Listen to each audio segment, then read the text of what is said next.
Symptoms of gastric ulceration: poor appetite is a classic symptom, and fussiness with feed, weight loss, rough hair coat. You get behavioural changes, so you'll start seeing horses just getting crabby and grumpy, not willing to work, don't want to be touched.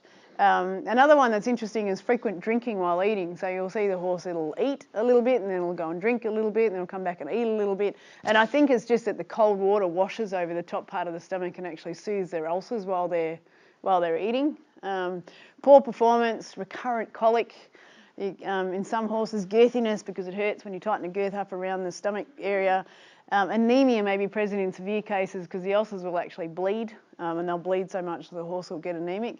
But it's important to note that the severity of symptoms is not a good indication of the severity of the disease.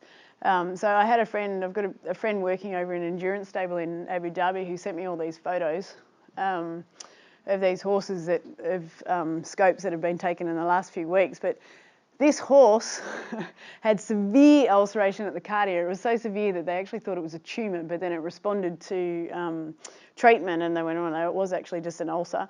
And yet he was described, I mean, he looks lovely. It doesn't look like there's anything wrong with him. And he's described as a really good doer with a lovely nature, and his coat and general condition are very good. So, I mean, to look at him, you wouldn't know that he had a severe ulcer in the top part of his stomach. And yet when they scope him, there's this whopping great ulcer there.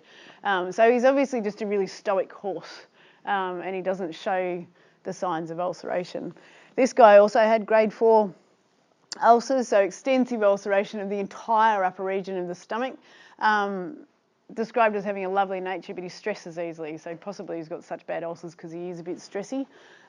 He's in a little bit lighter condition, but still, I mean, you wouldn't really look at him and go, oh no, he's riddled with quite severe ulcers.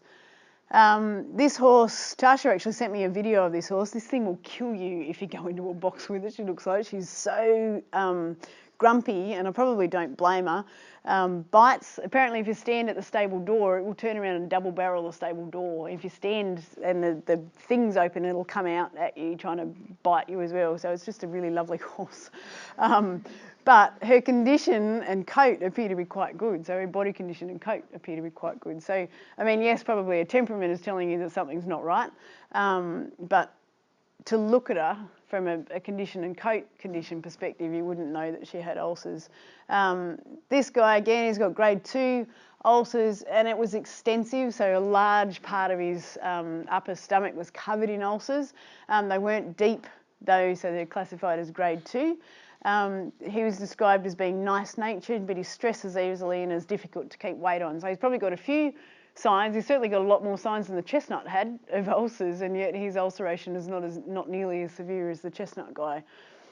And then this fella is lovely natured, very good doer and a good eater, and he's got grade 1 ulcers. So you can see most of his stomach lining is actually quite, like, it looks quite healthy and pink and stuff, but there's these ulcers starting to appear here.